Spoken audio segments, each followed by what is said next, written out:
Perkenalkan, nama saya Erlesa Putriani Saragi, NPM 1901010297. Di sini saya akan menjelaskan tentang tujuan dan fungsi pembelajaran sastra.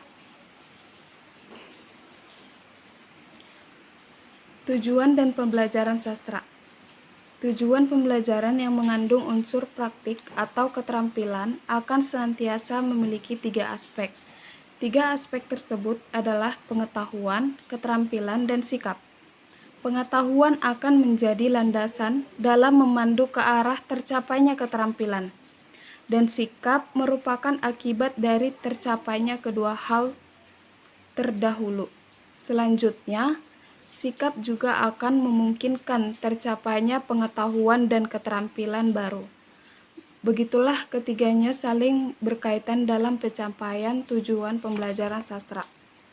Tujuan pembelajaran sastra yaitu 1. Memberikan motivasi kepada siswa. Misalnya dalam cerita anak yang berjudul Kura-Kura dan Kelinci, ada pesan moral dari cerita tersebut yang dapat memotivasi anak. Yang kedua, memberikan akses pada latar belakang budaya.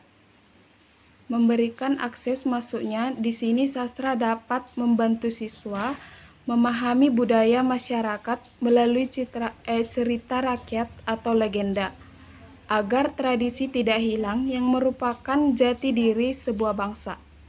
Dan yang ketiga, meningkatkan kemampuan pengetahuan dan kemampuan berbahasa.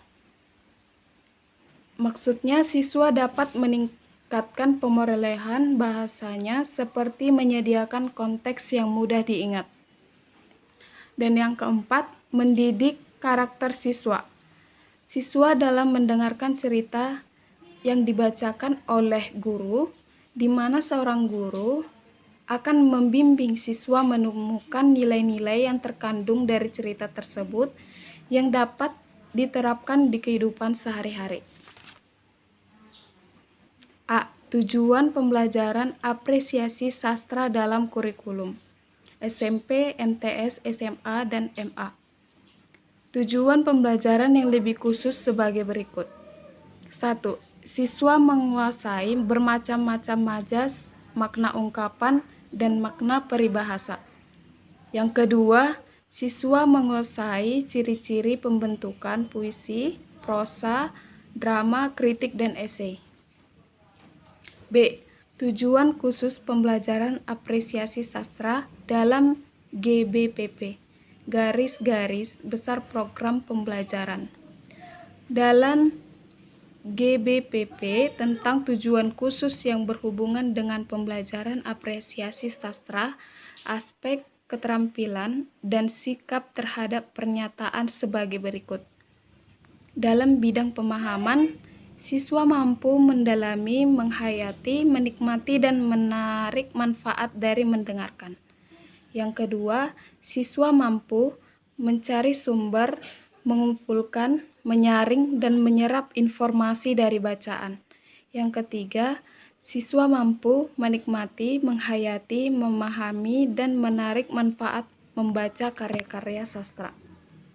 Dalam bidang penggunaan, siswa peka terhadap lingkungan dan mampu mengungkapkannya dalam karangan baik prosa maupun puisi. Yang kelima, siswa memiliki kegemaran menulis untuk meningkatkan kemampuan dan memanfaatkannya dalam kegiatan sehari-hari. Tujuan apresiasi pembelajaran sastra menurut beberapa ahli. Rusiana menyatakan bahwa tujuan pembelajaran sastra adalah untuk memperoleh pengalaman dan pengetahuan tentang sastra. Tujuan untuk memperoleh pengalaman dapat dibagi menjadi 2 bagian, yaitu tujuan memperoleh pengalaman dalam mengapresiasi sastra dan tujuan memperoleh pengalaman dalam berekspresi sastra. Kegiatan ekspresi sastra berupa membacakan karya sastra, bercerita, mengarang, dan memerankan drama. Ketiga kegiatan tersebut bertalian satu sama lain dan saling menguatkan. Hal ini berarti Jika kita membaca karya sastra kemudian diperkuat dengan membaca teori yang membahas hal tersebut, maka apresiasi kita akan lebih mendalam. Terlebih jika diteruskan dengan kegiatan ekspresi berupa menulis karya sastra atau kritik sastra, itulah tentang tujuan pembelajaran sastra yang terdiri dari tujuan memperoleh pengetahuan dan pengalaman sastra. D. Tujuan pendidikan nasional. Mengukur aspek tujuan yang berhubungan dengan sikap dapat dilihat dari indikator-indikator yang ditampakkan pada saat dan setelah belajar. Umpamanya, 1. Siswa menyatakan menyenangi karya sastra. Kedua, siswa ikut serta dalam berdiskusi sastra. Ketiga, siswa mengumpulkan artikel-artikel sastra. Keempat, siswa menyatakan merasa lebih baik setelah membaca karya sastra. Yang kelima, siswa menyatakan bahwa setelah membaca karya sastra tertentu, ia menjadi tidak boros lagi. Contoh indikator yang dapat digunakan sebagai ukuran tercapai tidaknya tujuan yang berhubungan dengan sikap atau aspek penerapan.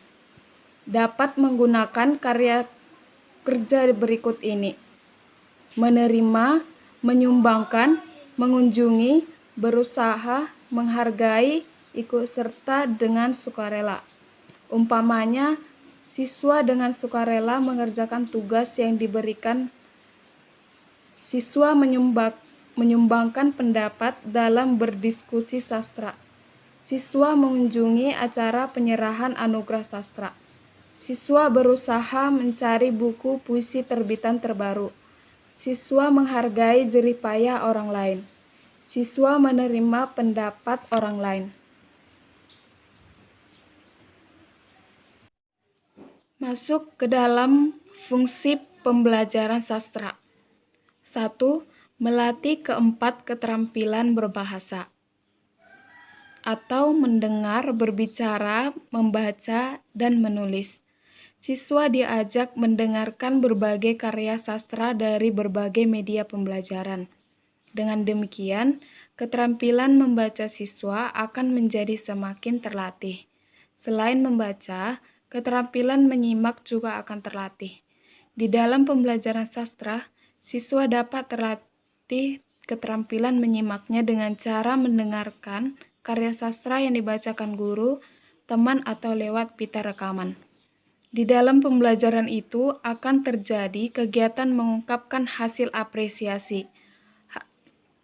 Hal ini sangat jelas melatih berbicara. Keterampilan menulis akan terlatih sedikit demi sedikit. Di dalam pembelajaran sastra akan terjadi diskusi tentang isi karya sastra yang diapresiasi. Yang kedua, menambah pengetahuan tentang pengalaman hidup manusia. Karya sastra berkaitan erat dengan kehidupan manusia.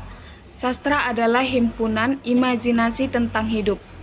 Hidup yang disajikan di dalam karya sastra dapat sangat beragam.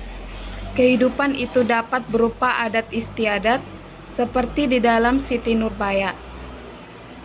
Dari bacaan sastra ini, Anda jadi lebih mengenal tentang adat istiadat orang Minangkabau.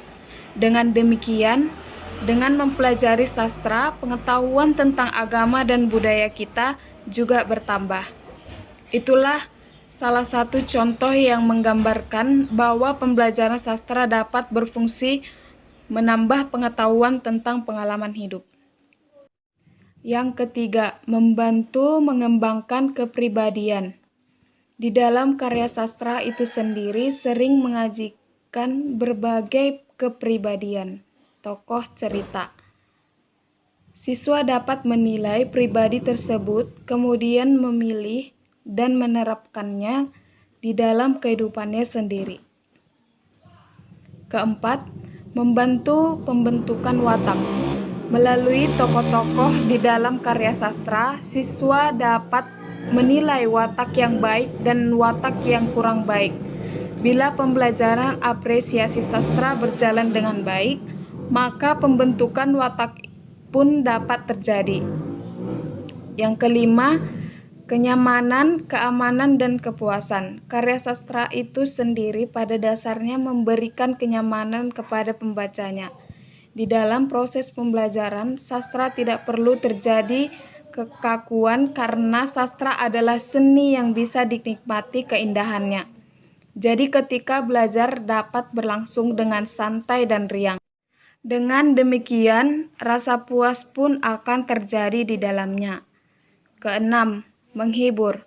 Karya sastra menyajikan berbagai keindahan.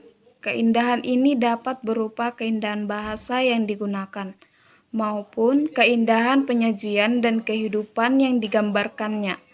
Dengan demikian, karya sastra dapat memberikan hiburan kepada pembacanya. Sekian dari saya, terima kasih.